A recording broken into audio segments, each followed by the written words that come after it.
صلاة تسبیح د المانزه طریقه.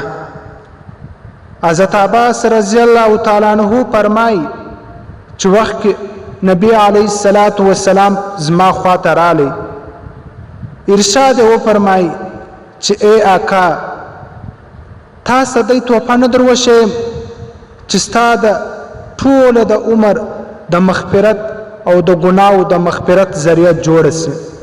مال ولنا نو نبی علیه الصلاۃ والسلام ارشاد راته و فرمای چې دا سلو رکعات نفل لمونځ دی، دا کوه کچیر ار ورځ کولای سي ال ورځ کوه، که طاقت نه لري په هفته کې یوه ورځ کوه، کچیر په هفته کې طاقت نه لري په میاشت کې، او که په میاشت کې طاقت نه لري په کال کې یوه ورځ کوه، او که په کال کې طاقت نه لري په ټول عمر کې یوه پلا کوه. ستا د ټول عمر د ګناوي مغفرت ذریعہ به جوړ سي.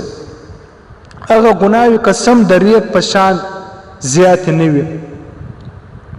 هغه داسې دي چې کله دې د المانزه د څلورو رکعاتو د نفل نیت وتاړي، د ټولو څخه مخکې به ثنا ووایې سبحانه، د هغه څخه بعد به 15 واره دا کلمات به ووایې سبحان الله والحمد لله ولا اله الا الله والله اکبر. بیا به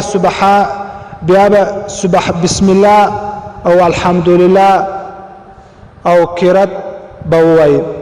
بیا به د رکوع څخه مخکې چې سورت ختم کړي بیا به 10 واره دا کلمات ووایې. بیا به په رکوع کې د رکوع تسبیحات سپارغه سولې بیا به 10 واره دا کلمات ووایې. بیا به ولاړ سي په ولاړې سمی الله لمن حمده سي دی وویل، د هغه څخه بعد به 10 واره دا کلمات ووایې. بیا به سجدې ته ولاړ سي په سجده کې د تسبیحات ووایې، بیا به 10 واره دا کلمات ووایې. بیا به د سجدې څخه راپورته سي په ناستې 10 واره د هغه کلمات. برته به دوباره سجدې ته ځي، په سجده کې به د سجدې تسبیحات به ووایې، بیا به 10 واره دا کلمات ووایې. دا 15 واره په یو رکعت کې جوړ شو.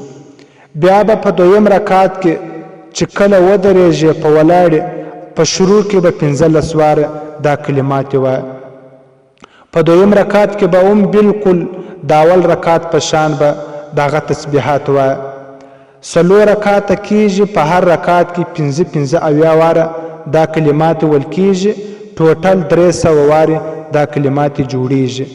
د هر رکعت په شروع کې 15 واره، باقي ټول ځایو کې 10 واره دا کلمات جوړیږي. الله دې وکړي چې دا لمونځ زموږ ته زده سي او نور خوندو او رونو او نور مسلمانانو ته ورسو. واخر دعوانا ان الحمد لله رب العالمين.